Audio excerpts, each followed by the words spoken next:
إن الحمد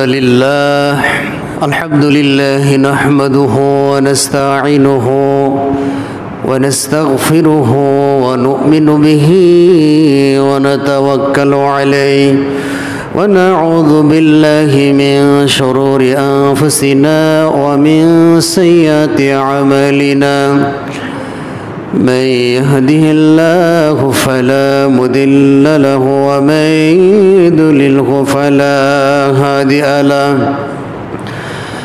وأشهد أن لا إله إلا الله وحده لا شريك له وأشهد أن محمدا عبده ورسوله أرسله بالحق بشيرا ونذيرا وداعيا إلى الله بإذنه وسراجا منيرا أما بعد فإن خير الحديث كتاب الله وأحسن الهدي وهدي محمد صلى الله عليه وسلم وشر الأمور محدثاتها وكل محدثة بدعة وكل بدعة ضلالة وكل ضلالة في النار أعوذ بالله من الشيطان الرجيم بسم الله الرحمن الرحيم فإن لم يستجيبوا لك فاعلم أنما يتبعون أهواءهم ومن أضل ممن اتبع هواه بغير هدى من الله إن الله لا يهدي القوم الظالمين.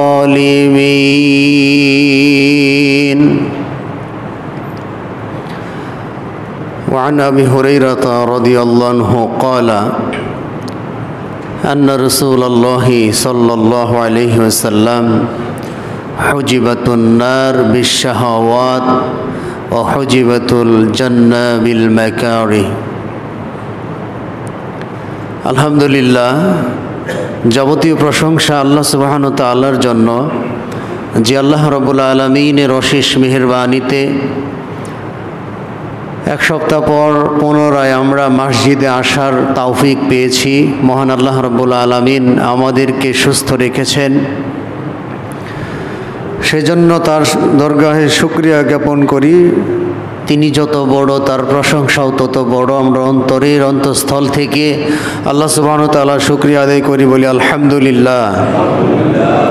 দরুদ ও সালাম বর্ষিত হোক বিশ্ব মানবতার মুক্তির দূত, যিনি পৃথিবীর বুকে এসেছিলেন সুসংবাদদাতা এবং সতর্ককারী হিসাবে, যাকে জীবনের চেয়েও বেশি ভালোবাসতে না পারলে পরিপূর্ণ ঈমানদার হওয়া যায় না।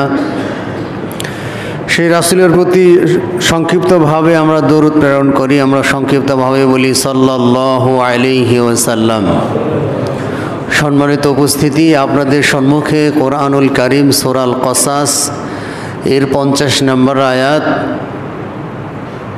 সেই সাথে আল-লু'লু'ু ওয়াল মারজান নামের একটা কিতাব আছে। এই কিতাবের 1757 নম্বর হাদিস, 97 নম্বর হাদিস উপস্থাপন করেছি। এর উপর ভিত্তি করে সংক্ষিপ্ত সময়ে কিছু কথা বলার চেষ্টা করব ইনশাআল্লাহ।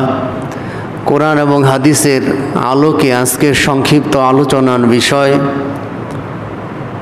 প্রবৃত্তির পূজায় সকল ব্যাধির কারণ। আজকের আলোচনার বিষয় প্রবৃত্তির পূজা, প্রবৃত্তির পূজায় সকল ব্যাধির কারণ। মহান আল্লাহ সুবহানাহু ওয়া তাআলার কাছে পরিপূর্ণ সাহায্য এবং আশ্রয় চাচ্ছি। আজকের এই আলোচনা আমরা শুনে তদনুযায়ী যেন আমরা প্রত্যেকে আমল করতে পারি। আল্লাহ আমাদের সেই তৌফিক দান করুক, আল্লাহুম্মা আমিন। সম্মানিত উপস্থিতি, প্রবৃত্তি মানুষের চাওয়া পাওয়া, এটা মানুষ থেকে আলাদা কোনো বিষয় না। একজন মানুষকে মহান আল্লাহ সুবহানাহু ওয়া তাআলা সৃষ্টি করে তার সাথে একটা মন, একটা হৃদয় বা একটা প্রবৃত্তি মহান আল্লাহ দিয়েছেন। মহান আল্লাহ সুবহানাহু ওয়া তাআলা যেমন প্রবৃত্তির চাওয়া পাওয়া দিয়েছেন, তেমনি প্রবৃত্তি কিভাবে আমরা কন্ট্রোল করতে পারি তার দিক নির্দেশনাও মহান আল্লাহ দিয়েছেন। যদি বিষয়টা এমন হতো আল্লাহ প্রবৃত্তি দিছে, আমাদের মন যা চা আমরা তাই করি, আমাদের কি আর দোষ? আল্লাহ এমন প্রবৃত্তি এমন মন দিছে কেন? এটা যদি আমরা বলতাম তাহলে মহান আল্লাহকে দোষারোপ করা হতো। কিন্তু আল্লাহ যেমন মন মানসিকতা, প্রবৃত্তি, কামনা বাসনাও দিয়েছেন, তেমনি আবার আল্লাহ রাব্বুল আলামিন এগুলো প্রবৃত্তি কিভাবে আমরা কন্ট্রোল করব, সেই কন্ট্রোল করার ফর্মুলা কি, কোন নিয়ম নীতিতে চললে প্রবৃত্তি, মনের চাওয়া পাওয়া কন্ট্রোল অবস্থায় থাকবে, সেটার দিক নির্দেশনাও তিনি দিয়েছেন। সুতরাং আমরা যদি আল্লাহকে দোষারোপ করি, যেমন কাদরিয়া সম্প্রদায়, আকিদার ভিতরে একটা আকিদার লোক আছে যারা কাদরিয়া তরিকা। কাদরিয়া তরিকার লোকেদের আকিদা হচ্ছে, ওই একটা গান আছে না যে যেমনি নাচাও তেমনি নাচি, পুতুলের কি দোষ, এরকম একটা গান আছে, আপনারা শুনছেন যে যেমনি নাচাও তেমনি নাচি, পুতুলের কি দোষ। এইভাবে কাদরিয়া সম্প্রদায়েরা পথভ্রষ্ট হয়েছে। তাদের আকিদা, বিশ্বাস হচ্ছে এগুলো সব আল্লাহ তাআলা সব কিছু করে থাকে, আমাদের কি দোষ, আল্লাহ তো আমাদের এইভাবে বানাইছেন। তো এগুলো দিয়ে তারা পথভ্রষ্ট হয়েছে। আসলে মূলত মহান আল্লাহ আমাদের সৃষ্টি করার পরে আমাদের জন্য তিনি গাইডলাইন হিসেবে কোরআন এবং মুহাম্মদ সাল্লাল্লাহু আলাইহি ওয়াসাল্লামের আদর্শকে দিয়েছেন। যদি আমরা কোরআন এবং আল্লাহ রাসূলের হাদিস অনুসরণ করি তাহলে আমরা পথভ্রষ্ট হব না।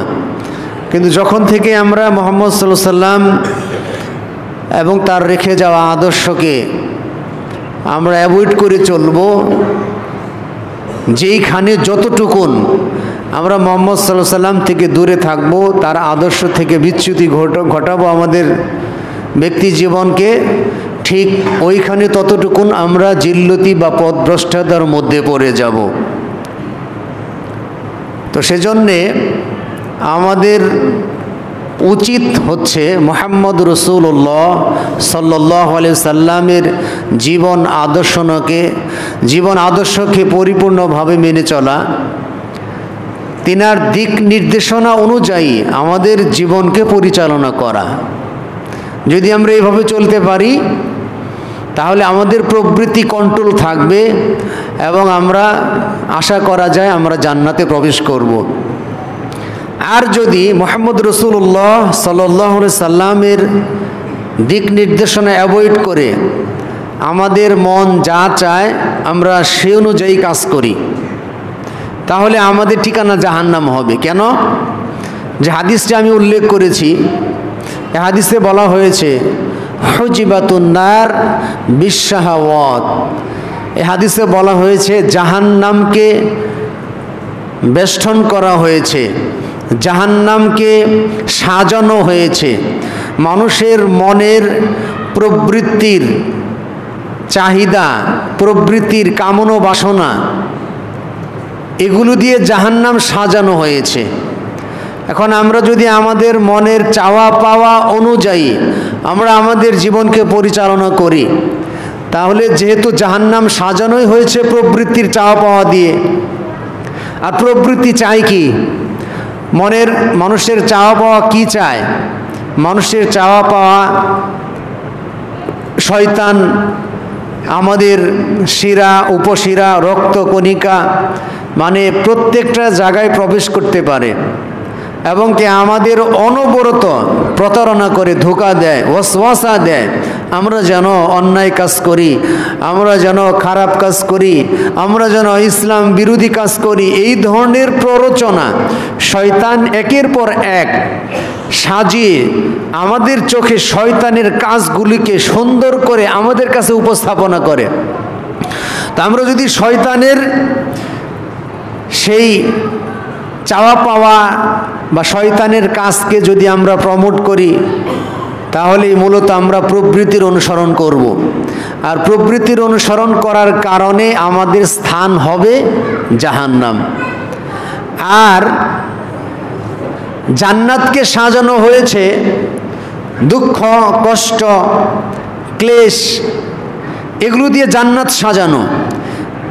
এর অর্থ হচ্ছে আমরা যখন দিনের পথে চলতে যাব, তখন অন্যায়ের সাথে আপোষ না করার কারণে আপনার কাছে বালা মুসিবত, দুঃখ, কষ্ট, এরপরে লাঞ্ছনা, অত্যাচার, মানুষের অপমান, সমালোচনা ইত্যাদি ইত্যাদি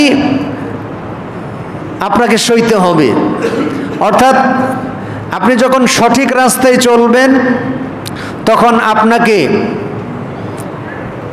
বিভিন্নভাবে আপনাকে অপমান করার চেষ্টা করা হবে, আপনাকে ছোট করে রাখার চেষ্টা করা হবে, বা আপনাকে এমনভাবে গালি দেওয়া হবে যাতে করে আপনি দিন ছেড়ে দিয়ে আপনি ভুল পথে চলে যান। এর উদাহরণস্বরূপ আমরা বলতে পারি, আপনার ফ্যামিলি যদি এমন হয় অনেক কষ্টে দিন কাটে, এরপরেও আপনি সুদের সাথে লিপ্ত হন না। আপনি অনায়াসে ইচ্ছা করলে অন্যান্য মানুষ যেইভাবে সুদী ব্যাংক থেকে ঋণ নিয়ে ব্যবসা করে বড়লোক হয়ে যাচ্ছে, অথবা ঋণ করে যেইভাবে স্বাচ্ছন্দ্যে জীবনযাপন করছে অবৈধ ইনকাম দিয়ে, অথবা চাঁদাবাজি করে, অথবা গুন্ডামি মাস্তানি করে, মানে যে কোনোভাবে নিজেকে সচ্ছলভাবে পরিচালিত করার জন্য অন্যায় পথে যদি পা দিতে হয়, ওই পথে পা না দিয়ে যদি আপনি কষ্ট করে আপনার সংসারকে পরিচালিত করেন, যে আমি কষ্ট করব তবু হারামের সাথে সংশ্লিষ্ট হব না বা হারাম পন্থায় আমি উপার্জন করব না, তখন দেখবেন আপনার ফ্যামিলি থেকে আপনাকে অপমান করা হবে যে আর দু একজন মানুষ কিভাবে চলে আর তুমি কিভাবে চলো। সন্তানরা আপনাকে অপমানিত করবে যে আমার এটা চাই ওটা চাই, স্ত্রী আপনাকে অপমানিত করবে, আত্মীয় স্বজন আপনাকে নিয়ে সমালোচনা করবে, এত লেখাপড়া করার পরে বাড়িতে বসে আছো বা এই কাজ করতেছো, তোমার মতো তোমার চেয়ে কম লেখাপড়া করে মানুষ কত সচ্ছল অবস্থায় জীবনযাপন করতেছে।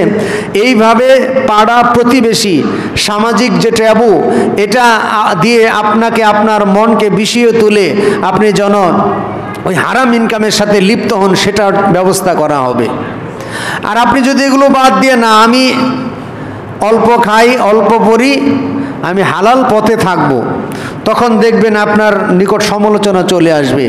এই সমালোচনাকে অপেক্ষা করে যদি আপনি সঠিক পথের উপর অবিচল থাকতে পারেন, তবেই আপনি সফল কাম হবে।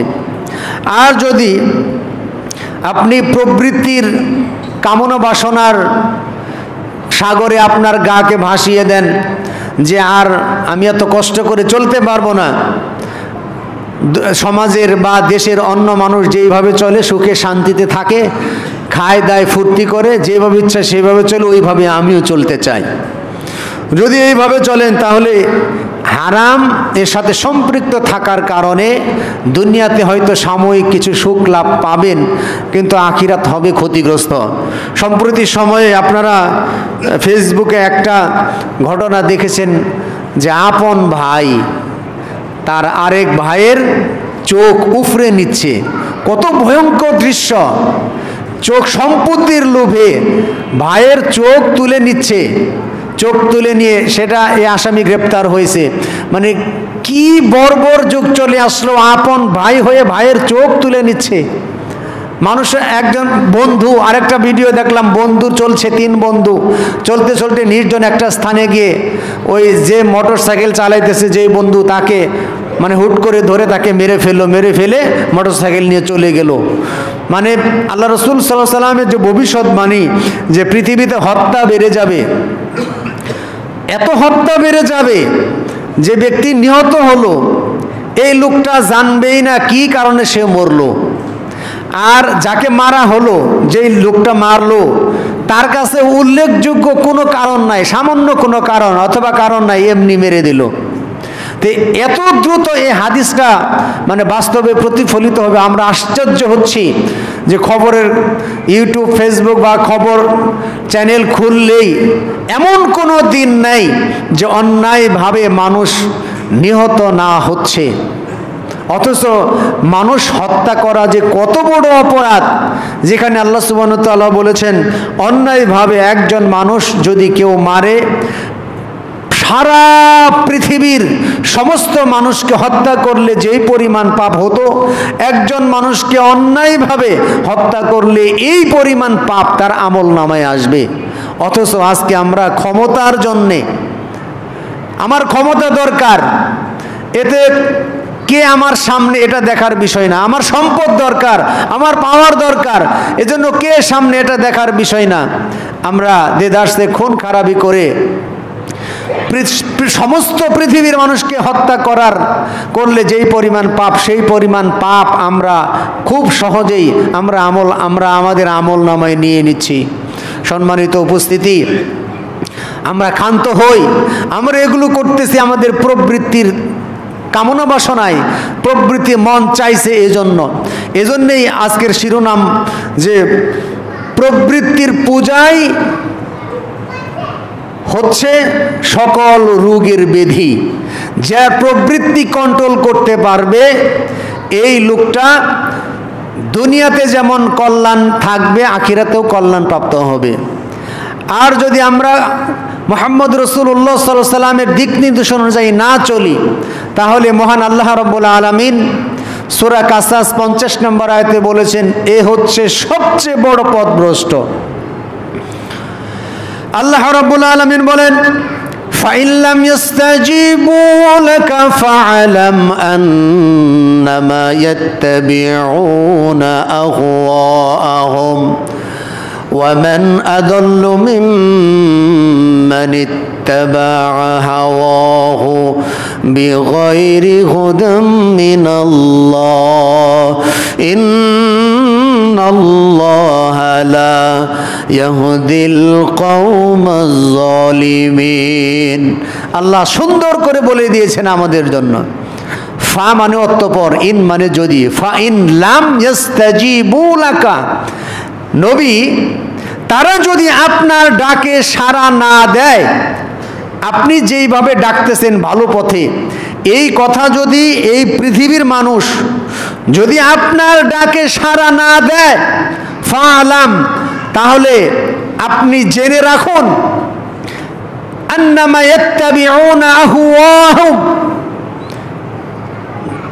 যখন থেকে, যেই সময় থেকে নবী আপনার ডাকে তারা সাড়া দিচ্ছে না বা দিবে না বা দিচ্ছে না, আপনি জেনে রাখুন তখন থেকেই, ওই মুহূর্ত থেকেই এই মানুষগুলো প্রবৃত্তির অনুসরণ করে। আল্লাহ সুবহানাহু ওয়া তাআলা বলতেছেন, ওয়ামান আদাল্লু, ওই ব্যক্তির চেয়ে বড় পথভ্রষ্ট, বড় বিভ্রান্ত আর কে আছে? মিম্মান ইত্তাবা হাওয়াহু বিগাইরি হুদাম মিনাল্লাহ, আল্লাহ রাব্বুল আলামিন এর পথ নির্দেশ ছেড়ে দিয়ে যেই ব্যক্তি মনের কামনা বাসনার অনুসরণ করে, এই ব্যক্তির চেয়ে বড় পথভ্রষ্ট আল্লাহর জমিনে দ্বিতীয় কেউ নাই। এবং আয়াতের শেষ অংশে বলা হয়েছে, নিশ্চয় আল্লাহ রাব্বুল আলামিন জালিমদেরকে হেদায়েত দান করে না। তাহলে এই আয়াত থেকে বোঝা যাচ্ছে, যারা মুহাম্মদুর রাসূলুল্লাহ সাল্লাল্লাহু আলাইহি সাল্লামের ডাকে সাড়া দেয় না, যাদের জীবন মুহাম্মদুর রাসূলুল্লাহ সাল্লাল্লাহু আলাইহি সাল্লামের আনিত বিধান অনুযায়ী পরিচালনা করে না, এরা পথভ্রষ্ট, এরাই হচ্ছে জালিম, এরাই পথভ্রষ্ট, এরাই জালিম। যারা মুহাম্মদ সাল্লাল্লাহু আলাইহি সাল্লামের ডাকে সাড়া দেয় না, মুহাম্মদ সাল্লাল্লাহু আলাইহি সাল্লামের নীতিতে তারা তাদের জীবনকে পরিচালনা করে না। দুঃখজনক ব্যাপার।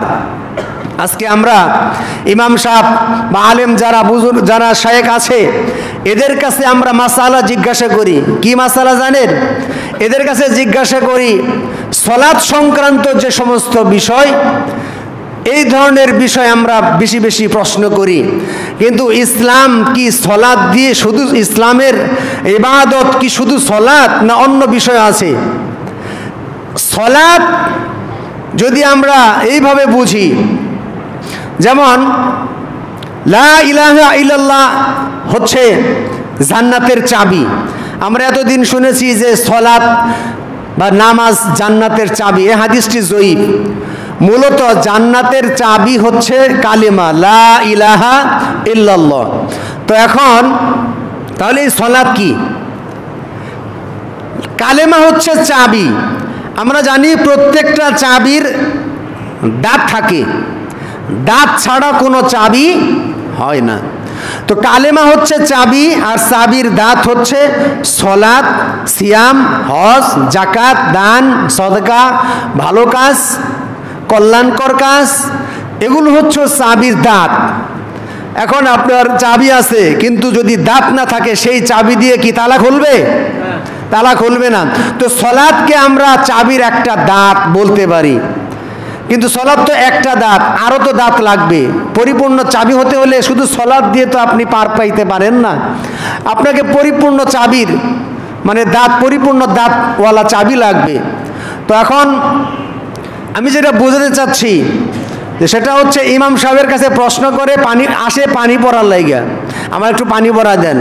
এরপর ইমাম সাহেবের কাছে আসে সালাতের বিষয় নিয়ে, আর অন্য কোনো বিষয় নিয়ে, তাওহীদের বিষয় নিয়ে প্রশ্ন করা হয় না, তাগুদের বিষয় নিয়ে প্রশ্ন করা হয় না। কিভাবে আমি রাজনীতি করব, প্রচলিত রাজনীতির সাথে আমি সম্পৃক্ত হব কি হব না, এ ব্যাপারে ইমাম সাহেবের কাছে কোনো প্রশ্ন নেই। শুধু ইমাম সাহেব না, আমরা যাদেরকে আমরা মানি বলে দাবি করি, যাদেরকে আমরা মানি বলে বড় ডিগ্রি প্রাপ্ত শায়েখ অথবা যারা বিখ্যাত পণ্ডিত, ইসলামিক স্কলার যারা, এদের কাছেও জিজ্ঞাসা করার প্রয়োজন মনে করি না যে প্রচলিত এই কাজগুলি আমরা করব কি করব না, এগুলো আমরা জিজ্ঞাসা করি না। আমরা রাস্তার মোড়ে মোড়ে আমাদের ছবিকে মডিফাই করে রাস্তার ওয়ালে ওয়ালে আমরা ছবি টানাবো কি টানাবো না, এটা ইসলামে জায়েজ কি হারাম, এটা নিয়ে আমাদের কোনো প্রশ্ন নাই। আমরা বিভিন্ন ক্লাব তৈরি করে সেখানে আমাদের নেতার ছবি টানাবো কি টানাবো না, বা ওই ছবিযুক্ত রুমে প্রবেশ করা যাবে কি যাবে না, এটা নিয়ে ইমাম সাহেবের কাছে কোনো প্রশ্ন নেই। কারণ এগুলো কিসের বিষয় নয়, আমরা মনে করি এটা আমাদের বিষয় না। ইমাম সাহেবদের কাছে প্রশ্ন করা হবে সালাতের বিষয়, অন্য কোনো বিষয় না। কেন? ইসলাম কি পরিপূর্ণ না? ইসলাম কি আংশিক নাকি পরিপূর্ণ? ইসলাম যদি পরিপূর্ণ হয়, যেমনি ভাবে সালাতের ক্ষেত্রে আপনাকে আল্লাহ এবং তার রাসূলকে মানতে হবে, তেমনি ভাবে অর্থনৈতিক জীবন ব্যবস্থায় আপনাকে আল্লাহ এবং তার রাসূলকে মানতে হবে, তেমনি ভাবে রাজনৈতিক জীবনও আপনি আল্লাহ এবং তার রাসূলকে মানবেন। আপনার নেতা বলে দিছে ছবি টানাও, আর আপনি ছবি টানিয়ে দিলেন। এখানে ইসলামের দিক নির্দেশনা আছে কি নাই সে ব্যাপারে আপনার কোনো চিন্তা নাই, যেগুলো টানানো যাবে কি যাবে না। ছবি মূর্তি হারাম, ছবিকে মূল্যায়ন করা হারাম। আপনি যদি এমন কোনো ঘরে প্রবেশ করেন যেখানে আপনার ছবি, আপনার বাবার ছবি, আপনার সন্তানের ছবি টানানো আছে, সেই ঘরে প্রবেশ করা হারাম, সেই ঘরে প্রবেশ করা হারাম। সহিহ বুখারীর হাদিস, কোন হাদিসের দলিল লাগবে আপনার কাছে? অথচ এগুলো নিয়ে আমাদের কোনো প্রশ্ন নাই। এগুলো শুনলে আপনার সাময়িকভাবে মন খারাপ হতে পারে, যেগুলো কেন বলে, একটি সহিহ বুখারীর হাদিসকে আমি বলবো না? আমি এখানে কেন দাঁড়িয়ে আছি? আমি কি শুধু সালাতের বিষয়ে বলবো নাকি পরিপূর্ণ ইসলাম প্রচার করবো? আপনারা বলেন, পরিপূর্ণ বলবো না আংশিক বলবো? পরিপূর্ণ বলার দায়িত্ব আমার। আপনি রাগ করেন, আল্লাহর কসম করে বলি, আমি আপনার ক্ষতি চাচ্ছি না। আমি চাই আপনি প্রত্যেকটা বিষয় জেনে তারপর আমল করেন। ফাআলাম, আগে জানুন যে এই দিক নির্দেশনা ইসলামে আছে কি নাই। আপনি জানলেন না, আপনি হুট করে একটা কাজ করলেন, আবার আপনি যুক্তি খাড়া করান। অনেকেই যুক্তি দেখায় যে এই ঘরে ছবি আছে, যদি বলা হয় আপনার ঘরে ছবি কেন, তখন সে বলে এই ঘরে তো আমি সালাত পড়ি না। মানে যুক্তিতে ফার্স্ট হয়েছে শয়তান। এই শয়তানের প্রথা অনুসরণ করার কারণে এরাও যুক্তি দিতে পারদর্শী। আমি বলতে চাচ্ছি, আপনি প্রত্যেকটা কাজ করবেন, এই কাজটা জায়েজ নাকি জায়েজ নাই, এটা ইসলামের দিক নির্দেশনা আছে কি নাই, এই ব্যাপারে জেনে আপনি আমল করুন। আপনি রাগ হন না আমার প্রতি। আপনি কার প্রতি রাগ হচ্ছেন? আপনি ইসলামের দিকে তাকান। আল্লাহ কি বলেছে, মুহাম্মদ সাল্লাল্লাহু আলাইহি ওয়াসাল্লাম কি বলেছে? যদি আমরা এইভাবে যদি সাড়া না দেই, আমরা যদি বিমুখ থাকি, আমরা যদি আল্লাহ রাসূলের ডাক থেকে সাড়া থেকে যদি বিমুখ থাকি, তাহলে আল্লাহ বলেছেন সূরা কাসাস 50 নম্বর আয়াত, এই ব্যক্তির চেয়ে বড় পথভ্রষ্ট আর কেউ নাই।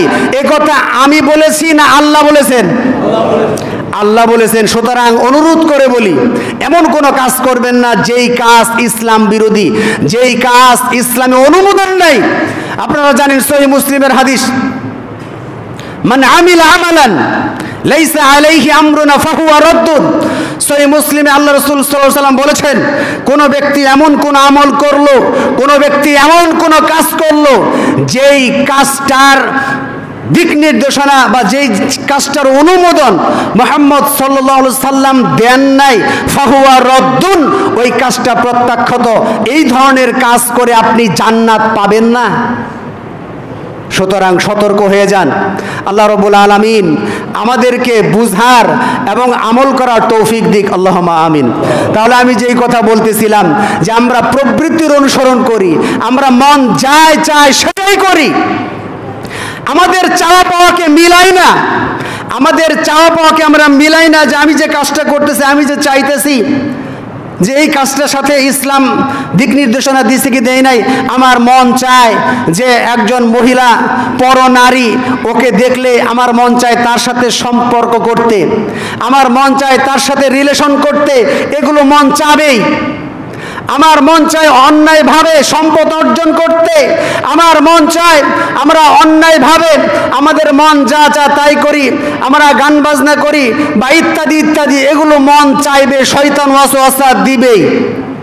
কিন্তু এগুলো কন্ট্রোল করার জন্য মহান আল্লাহ দিক নির্দেশনা দেয় নাই।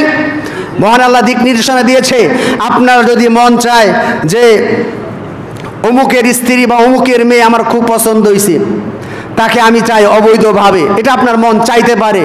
কিন্তু আল্লাহ সুবহানাহু ওয়া তাআলা আপনাকে দিক নির্দেশনা দিয়েছেন। যে কি দিক নির্দেশনা দিয়েছেন? যদি তোমার প্রবৃত্তিকে কন্ট্রোল করতে চাও, তুমি যদি অবিবাহিত হও, তাহলে তুমি বিবাহ করো। বিবাহ করলে কি হবে? ওই যে পর নারীর প্রতি যে একটা আসক্তি, এটা কমে যাবে। কারণ ওই নারীর মধ্যে যা আছে তোমার স্ত্রীর মধ্যে তাই আছে। যদি তোমার এমন হয় যে শুধু তোমার স্ত্রী, আরো প্রয়োজন যদি তুমি মনে করো, তাহলে ইসলাম তোমাকে দিক নির্দেশনা দিয়েছে তুমি 4টে পর্যন্ত বিয়ে করো।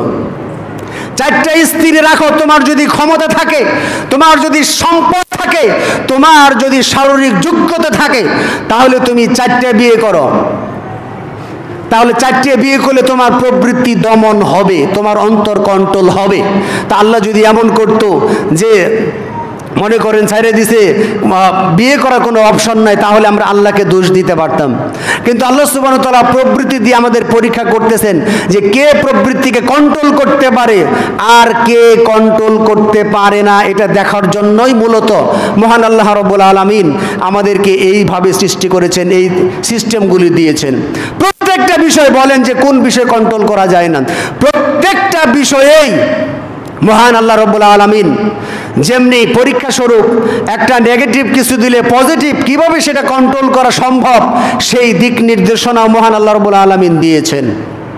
সম্মানিত উপস্থিতি, আমি যেটা বলতেছিলাম, প্রবৃত্তির অনুসরণ যারা করে এরা আল্লাহর গোলাম নয়, এরা হচ্ছে প্রবৃত্তির গোলাম, এরা প্রবৃত্তির গোলাম, এরা প্রবৃত্তির দাস, এরা প্রবৃত্তির বান্দা। এর দলিলে সূরা ফুরকান 43-44 নম্বর আয়াত। আল্লাহ রাব্বুল আলামিন আমাদের রাসূল সাল্লাল্লাহু আলাইহি সাল্লামকে বলেছেন, আওয়াইতা মানিত্তাখাযা ইলাহাহু হাওয়াহুন। আল্লাহ সুবহানাহু ওয়া তাআলা আমাদের নবীকে প্রশ্ন করতেছেন নবী আপনি কি তাদেরকে দেখেন নাই? আরাআইতা মান ইত্তাখাযা ইলাহাহু হাওয়াহুন, যারা আল্লাহকে বাদ দিয়ে নিজের প্রবৃত্তিকে ইলাহ হিসেবে গ্রহণ করেছে, নবী আপনি কি তাদেরকে দেখেন নাই? আফা আনতা তাকুনু আলাইহি ওয়াকিলা, এরপরেও কি নবী আপনি তাদের জিম্মাদার হবেন? এরপরেও যারা আল্লাহকে বাদ দিয়ে নিজের কামনা বাসনাকে ইলাহ হিসেবে গ্রহণ করেছে, আল্লাহ হিসেবে গ্রহণ করেছে, আপনি কি তাদেরকে সুপারিশ করবেন? আপনি কি তাদের জিম্মাদার হবেন? এইভাবে আমাদের রাসূলকে আল্লাহ প্রশ্ন করতেছেন। আল্লাহ সুবহানাহু ওয়া তাআলা বলতেছেন, আরো বলতেছেন, আম তাহসাবু আন্না আকসারহুম ইয়াসমাউনা আও ইয়াখিলুন, অর্থাৎ হে রাসূল আপনি কি মনে করতেছেন যে তারা এই যে কোরআন এবং হাদিস দিয়ে উপদেশ দেওয়া হচ্ছে, আপনি কি মনে করতেছেন যে তারা এগুলো শুনে, অথবা তারা এগুলো বিবেক বুদ্ধি আকল এগুলো জাগ্রত করে এগুলো নিয়ে চিন্তা করে? আপনি কি এটা মনে করতেছেন? তারা কি এগুলো শুনে এগুলো কি আপনিও করতে মনে করতেছেন? ইনহুম ইল্লা, বরং কাল আনআমি, তারা পশুর মতো, বালহুম আদাল্লু সাবিলা, বরং এর চেয়ে অধম। তাহলে এই আয়াতে সূরা ফুরকানের 43 নম্বর আয়াতে মহান আল্লাহ রাব্বুল আলামিন সুন্দর করে পরিষ্কার করে দিলেন যে নবী যারা কোরআন এবং হাদিস বাদ দিয়ে মন যেটা চায় ওইটাই করে, এরা কাল আনআম, এরা হচ্ছে পশুর মতো। পশু মানে গরু ছাগলের মতো। আচ্ছা, গরু ছাগল এগুলো যদি আমরা ছেড়ে দেই, গরুর কাজ যদি আমরা ছেড়ে দিই, যেহেতু বিবেক বুদ্ধি নেই, যদি আপনার ফসলি জমি থাকে, গরু কি করবে? ছেড়ে দেওয়ার সাথে সাথে সে ফসলের জমি নষ্ট করবে, খাইতে থাকবে। এখন যদি আপনি মনে করেন যে গরু খাইলো কেন, কারণ গরু তো আর বুঝে না, গরু বুঝে না, এজন্যে খায়। ঠিক প্রবৃত্তির অনুসরণ যারা করে, যারা আল্লাহ এবং তার রাসূলের দিক নির্দেশনা অনুযায়ী না চলে, এদেরকে কোরআন এবং হাদিস দিয়ে যদি না বাইন্ডিং করা যায়, যদি এদেরকে কোরআন হাদিস দিয়ে না আটকানো যায়, তাহলে এরা যে কোনো ধরনের অন্যায় করে, যে কোনো ধরনের অপকর্ম করে আসবে, এতে তাদেরকে কেউ বাধায় আটকায় রাখতে পারবে না। কারণ হচ্ছে তারা কোরআন এবং হাদিস যেইভাবে শোনা উচিত, যেইভাবে শোনার দরকার, সেইভাবে শোনে না, সেইভাবে বিবেক বুদ্ধি কার্যকর করে না। এরাই প্রবৃত্তির অনুসরণ করে। এই প্রবৃত্তির অনুসরণ যদি আমরা করতেই থাকি, আমরা প্রতিনিয়ত আমরা পথভ্রষ্ট হব, এবং কি আমরা এমন ঘোরতর পথভ্রষ্ট হব, সেখান থেকে উঠে আসার আর কোনো স্কোপ থাকবে না। সূরা নিসার 27 নম্বর আয়াত আল্লাহ সুবহানাহু ওয়া তাআলা বলেন, আল্লাহু ইউরিদু আইয়াতুবা আলাইকুম, আল্লাহ সুবহানাহু ওয়া তাআলা বলেছেন নিশ্চয় আল্লাহ চায় তোমাদের তওবা কবুল করার। আল্লাহ চায় আমাদের তওবা কবুল করতে। পক্ষান্তরে যারা প্রবৃত্তির অনুসরণ করে, পরের আয়াত বলতেছি, যারা প্রবৃত্তির অনুসরণ করে এরা চায় তোমরা ঘুরতর পথভ্রষ্টের মধ্যে নিমজ্জিত হও। তাহলে আল্লাহ চায় আমাদেরকে বাঁচানোর, আল্লাহ চায় আমাদেরকে জান্নাত দান করার, আল্লাহ চায় আমাদেরকে জাহান্নামে না দেওয়া। আর যারা প্রবৃত্তির অনুসরণ করে এরা চায় আমরা যেন আরো বেশি করে ঘোরতর অপরাধ করি, আমরা যেন বেশি করে পথভ্রষ্টতার মধ্যে নিমজ্জিত হই। এটা হচ্ছে তাদের চাওয়া পাওয়া। তো সম্মানিত উপস্থিতি, যদি আমরা প্রবৃত্তির অনুসরণ করি তাহলে আমরা পথভ্রষ্ট হয়েই যাব। এ মর্মে দুইটা ঘটনা উল্লেখ করে আমি আমার আলোচনা শেষ করব ইনশাআল্লাহ। প্রথম ঘটনা, মানুষ বিভিন্নভাবে পথভ্রষ্ট হতে পারে, বিভিন্ন কিছু শয়তান উপস্থাপন করে। শয়তান আপনাকে মহিলাকে সাজিয়ে চমকপ্রদ করে মহিলার ওয়াসওয়াসার মাধ্যমেও আপনাকে পথভ্রষ্ট করতে পারে। শয়তানের অনেক অস্ত্র আছে, অনেকভাবে আপনাকে ঘায়েল করার চেষ্টা করবে। মহিলাদের মাধ্যমে পথভ্রষ্ট হয়েছিল এরকম 2টা ঘটনা বলেই আমার আলোচনা শেষ করব। প্রথম ঘটনাটি হচ্ছে বাগদাদের সালেহ মুয়াজ্জিন নামের একজন নেককার, ইমানদার, সলেহীন ব্যক্তি, যিনি প্রায় 40 বছর একাধারে আজান দিয়েছেন। কয় বছর? 40 বছর। আমার আপনার বয়স এত বছর হয়ে সারে নাই, 40 বছর একাধারে আজান দিছে। তো কত বড় ইমানদার লোকটা! সালেহ মুয়াজ্জিন নাম তার। প্রতিদিনের ন্যায় তিনি সেদিনও আজান দেওয়ার জন্য মিনারায়, তখন তো আর এরকম মাইক ছিল না, তখন ছিল বাহিরে একটা মিনার, সেখানে দাঁড়িয়ে উঁচু স্থান, সেখানে দাঁড়িয়ে আজান দিত।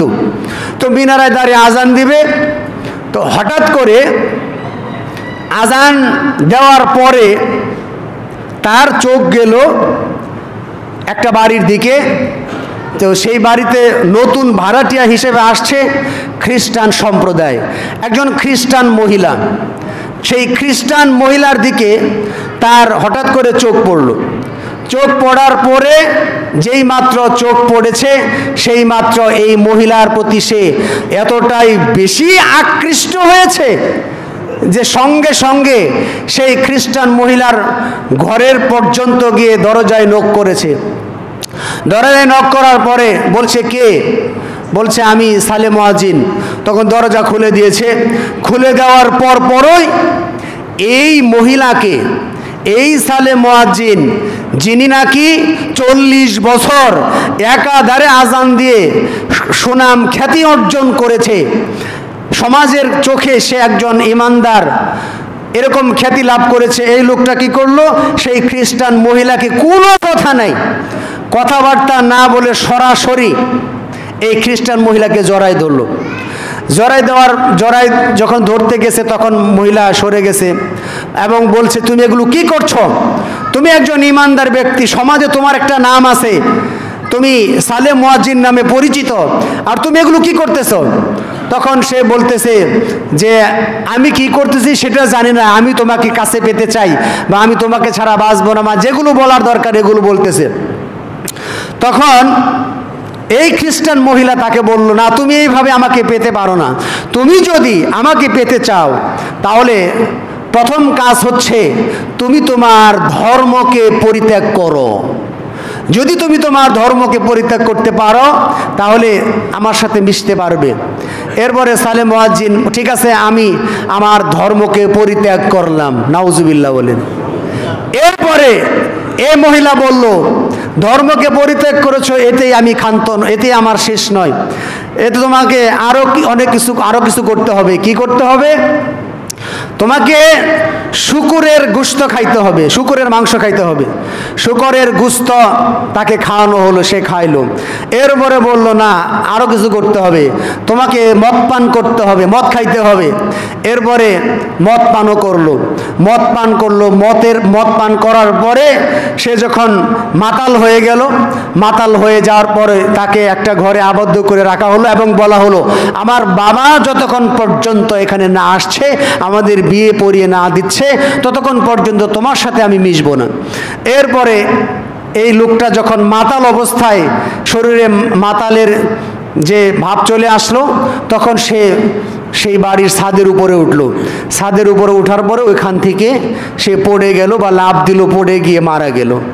মারা যাওয়ার পরে এই মহিলা বাহিরে গিয়ে সেই সালেহ মুয়াজ্জিনের লাশটাকে ঢেকে দিল। যখন সমাজের সবাই জানাজানি হয়ে গেল যে এই 40 বছর যাবৎ লোকটা আজান দিচ্ছে, সমাজে তার একটা নাম আছে, খ্যাতি আছে, এই লোকটা এই ধরনের একটা কাজ করছে, যেই মানুষগুলি তার সুনাম করছিল সেই মানুষগুলি সিসি করতে লাগলো এবং কি তার লাশটা নিয়ে একটা ডাস্টবিনে রেখে আসলো। তাহলে 40 বছরের আজান, 40 বছরের ইবাদত মুহূর্তের মধ্যে শেষ হয়ে গেল একটা মহিলার কারণে। নিজের খায়সাত, নিজের প্রবৃত্তির চাহিদার কারণে 40 বছরের ইবাদত নষ্ট হয়ে গেল। তাহলে এখান থেকে শিক্ষণীয় বিষয় হচ্ছে যে মন যা চাইবে তাই করা যাবে না, মনকে কন্ট্রোল করতে হবে, মনকে কন্ট্রোল করতে হবে। যদি আপনি কন্ট্রোল করতে না পারেন, আপনি 40 বছর ইবাদত করছেন কি করেন নাই ওগুলো কাজে আসবে না। আপনি কি অবস্থায় মারা গেছেন, আপনি কি ইমানদার হয়ে মারা গেছেন নাকি আপনি কুফরি করে মারা গেছেন, এটি হচ্ছে দেখার বিষয়। আপনার মৃত্যুটার সময় কেমন ছিল, আপনি কি মৃত্যুর সময় ঈমান নিয়ে কবরে গেলেন না কুফরি করে কবরে গেলেন, এটা হচ্ছে দেখার বিষয়। তাহলে কে কখন ইসলাম থেকে বের হয়ে যায়, কে কখন কুফরি করে বের হয়ে যায় এটা বলা যায় না। শেষ ভালো যার, সব ভালো তার। শেষ পর্যন্ত ঈমানের উপর অবিচল থেকে যারা মৃত্যুবরণ করতে পারবে এরাই হচ্ছে সফল কাম। তাহলে এই হাদিস থেকে আমরা, মানে এই ঘটনা থেকে আমরা যেটা বোঝাতে চাই, প্রবৃত্তিকে কন্ট্রোল করা শিখুন, প্রবৃত্তিকে কন্ট্রোল করতে হবে। এরপরে বেহায়া, বেগানা, বেপর্দা মহিলার সাথে যদি রিলেশন থাকে, এই মহিলার সাথে যে সমস্ত পুরুষের সম্পর্ক আছে, এই সমস্ত পুরুষের ইবাদত কবুল হবে না যতক্ষণ পর্যন্ত অবৈধ সম্পর্ক থেকে সে ফিরে আসতে না পারবে। অনেক যুবক আছে যারা অবৈধ সম্পর্কের সাথে সম্পৃক্ত। সুতরাং গার্ডিয়ান যারা আছেন, আপনারা সচেতন হন। আপনার ছেলে যদি উপযুক্ত বয়স হয়ে থাকে, আপনার যে সম্পদ আছে এই সম্পদ দিয়েই আরেকটা সংসার চলবে। সুতরাং প্রতিষ্ঠিত হবে। এই প্রতিষ্ঠিত হইতে হইতে ছেলের বয়স 30-40 বছর পার হয়ে গেছে, এখন পর্যন্ত প্রতিষ্ঠিত হইতে পারলো না, ওদিক দিয়ে তার ইমানের খাতা হচ্ছে জিরো। সুতরাং এগুলো খেয়াল করতে হবে। অর্থাৎ আমাদের যেন এমন না হয় যে ইমান নষ্ট করে প্রতিষ্ঠিত হতে যাচ্ছে, এই প্রতিষ্ঠার কোনো দরকার নাই। আল্লাহ সুবহানাহু ওয়া তাআলা আমাদের এই ঘটনা থেকে যে শিক্ষা আমাদের দিলেন সেটা হচ্ছে আমরা যেন আমাদের প্রবৃত্তিকে কন্ট্রোল করতে পারি। 2 নম্বর ঘটনা, হাফেজ ইবনে কাসির রাহিমাহুল্লাহ বর্ণনা করেছেন। আবদ ইবনে আব্দুর রহিম নামের একজন মুজাহিদ ছিলেন, যিনি ইউরোপিয়ানদের বিরুদ্ধে যুদ্ধ করতেন। তো তেমনি একদিন ওই যুদ্ধে ওই ইউরোপিয়ানদের দুর্গ অবরোধ করলেন। অবরোধ করার পরে তিনি তার দিকে উকি দিয়ে, একজন খ্রিস্টান মহিলা উকি দিয়ে দেখলো। এতে করেই এই মুজাহিদ তার প্রেমে পড়ে গেল। যখন প্রেমে পড়ে গেল, তার সাথে চিঠি আদান প্রদান হলো, কিভাবে পেতে পারি। সেও বলল তুমি তোমার ধর্ম ত্যাগ করো। তো এইভাবে কি করলো, সেও ধর্ম ত্যাগ করে সে তার সাথে ঘর সংসার শুরু করে দিল। তাহলে এখানে এই ঘটনাগুলো থেকে যে বিষয়গুলো আমাদের শিখার, সেটা হচ্ছে মানে আপনি কখন কোন সময় আপনি ইসলাম থেকে বিচ্যুত হবেন এগুলো বলা যায় না। জীবিত মানুষ, এগুলো বলা যায় না। আপনি কখন পথভ্রষ্ট হয়ে যাবেন এগুলো বলা যায় না। যতক্ষণ পর্যন্ত আপনি কোরআন এবং হাদিসের উপর অবিচল থাকবেন, বেশি বেশি ভালো ইমানদার নেককার লোকদের সোহবতে থাকবেন, ততক্ষণ এই ধরনের দুর্ঘটনা ঘটবে না। আর যদি যারা ব্যভিচার, যারা নেশাদার দ্রব্য পান করে, যারা খারাপ কাজের সাথে সম্পৃক্ত, যারা অন্যায় কাজের সাথে সম্পৃক্ত, এদের সাথে যদি আপনার চলাফেরা থাকে, উনি যদি একটা ব্যভিচার করে, আপনি অনায়াসে ব্যভিচার করবেন। সুতরাং সাবধান হন এবং প্রবৃত্তিকে কন্ট্রোল করার চেষ্টা করেন। আল্লাহ রাব্বুল আলামিন আমাদেরকে আমাদের প্রবৃত্তিকে নিয়ন্ত্রণ করার তৌফিক আল্লাহ সুবহানাহু ওয়া তাআলা আমাদের সকলকে দান করুক। আল্লাহুম্মা আমিন। বারাকাল্লাহু লানা ওয়া লাকুম ফিল কুরআনিল আযীম।